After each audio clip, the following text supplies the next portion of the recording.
கற்பதால் அறிவும் மேலும் வளருமே உளமும் அறிவும் பண்பட ஊட்டும் நல்ல கல்வியை கடந்தமின்றி வாழவே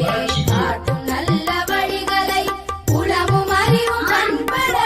ஊட்டும் நல்ல கல்வியை கடந்தமின்றி வாழவே காட்டும் நல்ல வழிகளை மனிதன் மரவேணும் பெண்மையினால் உண்டென்று பேச வந்த பெண்ணழகி நாயென்று பெண்ணை நவிவாக்கும் இப்புவிக்கும் தாயென்று காட்ட தமிழருக்கு வாய்த்தவளே அண்ணலத்தில் தூவி அணிந்த மலரெடுத்து சிங்க உடலாக சித்தரித்த மெல்லியலே எங்களுக்கு முன்மாதிரியாய் வந்து சிறப்புரை நிகழ்த்த இருப்பூர் காவல்துறை துணை தண்ணீரை போலவே